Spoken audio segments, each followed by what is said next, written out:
Shalom. First and foremost, I want to give all praise, honor, and glory to Yahweh, Bahashem Yahweh Shai, Bahashem Rakakwadash. Double honors to the apostles and elders of Great Millstone who taught us this truth and continually teach us this truth. Peace, love, and salutations to the hopeful elect. This labor in His word and truth sincerity. Lord willing, this can be an edifying video. And give me 1 second. Yeah. So Lord willing, this could be an edifying video, man. And pretty much just want to speak on how the former things are going to be passed away. Okay, see, this current life that we live, which, this ain't living, man. Being restricted, having to work, limited in everything we do. This ain't living, okay? And even if you do have, the riches of this world, that can be taken from you. It can be stripped from you, okay? And you're still limited because you still have to obey this man's system. You have to have a passport, if you want to lead a country. And if you do lead a country, you still got to follow those laws and, regulations in the other lands. But see, what we got coming, it's going to be way greater than what you can get on this side, even if you have all the riches. It's going to be way greater, and it's going to be righteous. See, this world is not righteous, okay? These women can commit adultery. The men too, because you're supposed to, according to our law, the man and the woman are supposed to be put to death.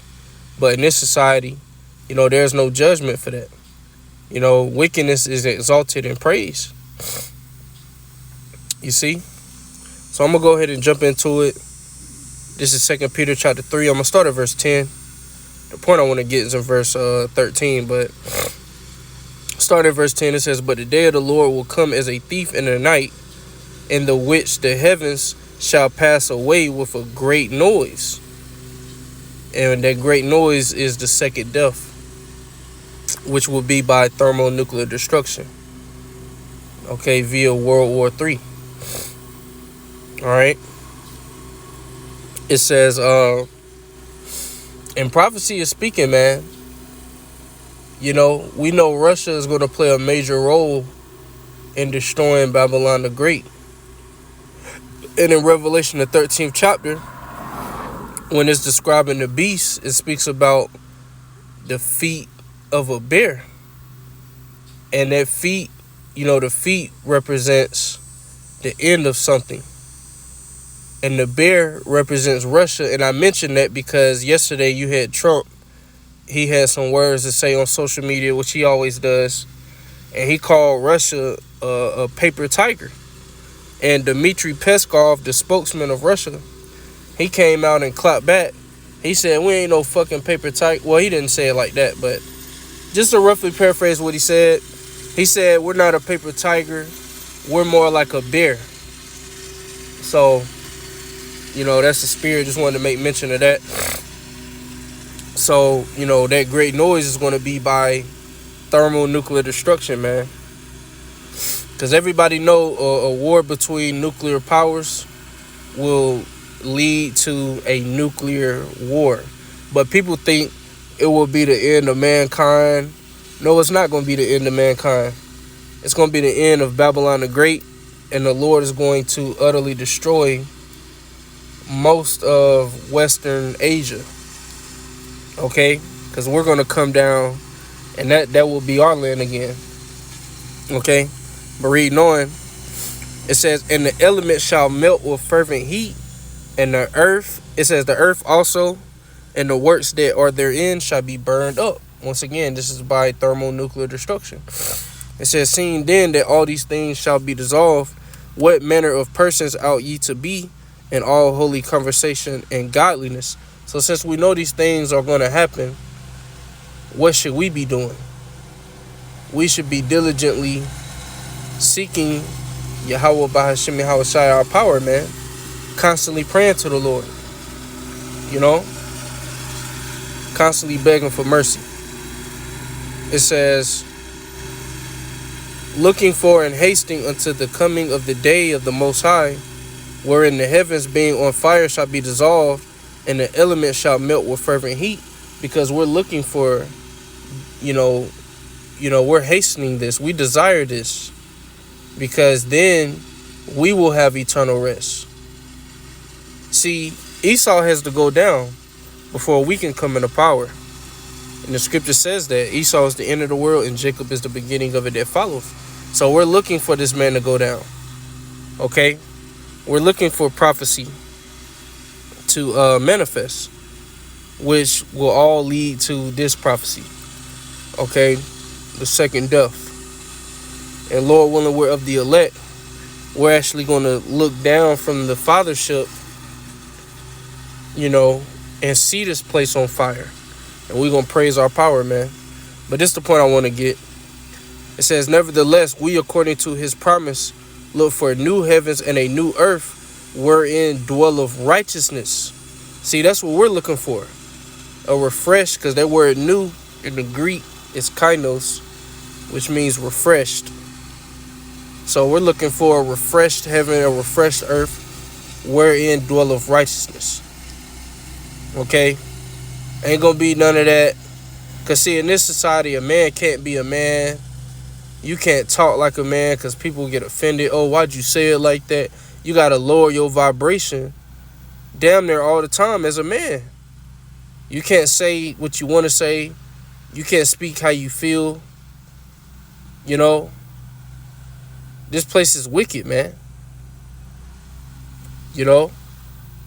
Even when it comes to, dealing with certain women, you pretty much gotta watch what you say, cause the chick may lose interest, may block you, may not even want to deal with you no more based on one thing you said.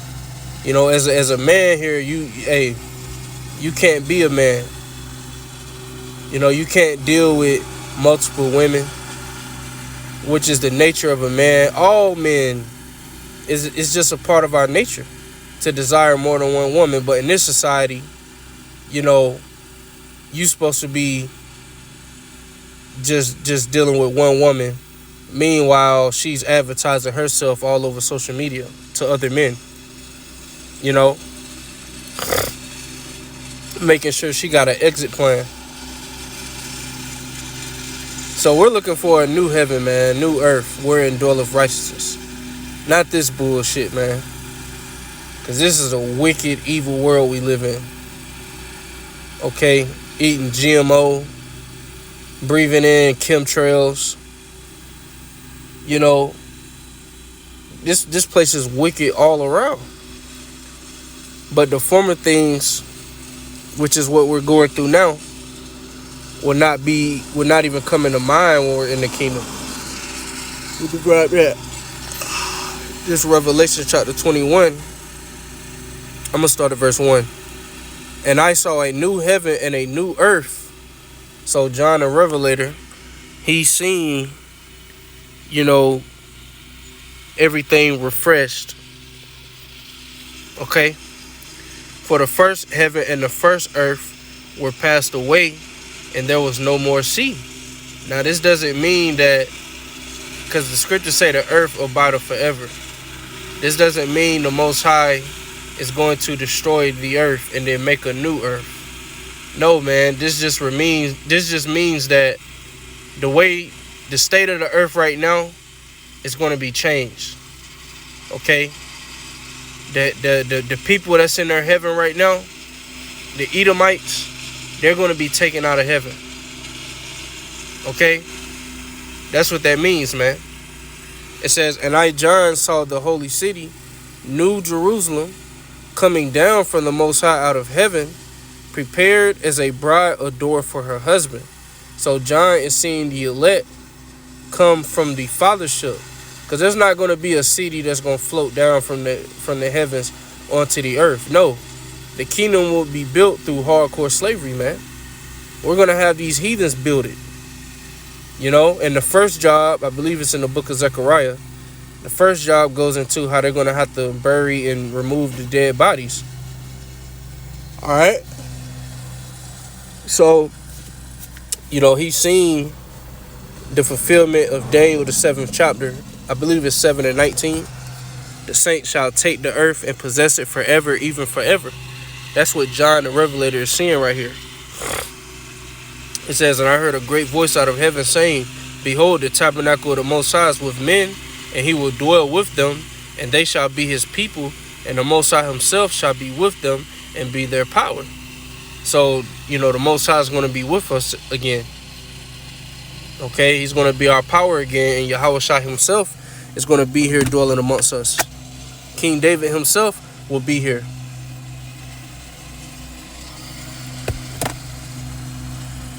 Reading on. Now, this is the point I wanted to get. And the Most High shall wipe away all tears from their eyes, and there shall be no more death, neither sorrow, nor crying, neither shall there be any more pain, for the former things are passed away. See that? We're not going to die anymore. 1 Corinthians, the 15th chapter, goes into that. We're not going to die anymore because we're going to be in those new bodies. We're not going to cry anymore unless it's tears of joy. We're not going to be sorrowful anymore. We're not going to have pain anymore. It says the former things shall pass away. So what we're used to now, this will become a thing of the past. Okay, see, in the kingdom, we're going to be a nation of kings and priests. According to our law, you can have as many women as you can take care of. So the average Israelite man is going to have hundreds of thousands of women. Okay, it's going to have castles, cities, slaves, endless riches, because it's going to be a big inheritance. Our sons and daughters will inherit, what we're going to inherit through Yahweh Shai. Okay? So every Israelite man will be a king and a priest, and every Israelite woman will be a princess. Okay, and we will be all programmed to be righteous. Okay, and righteousness will be the norm. Our law, statutes, and commandments will be enforced in the earth. Okay, all the heathen, even after that 1,000 years of hardcore slavery, when Esau gets exterminated and the heathens get their own land, the heathens are still going to have to keep our ways.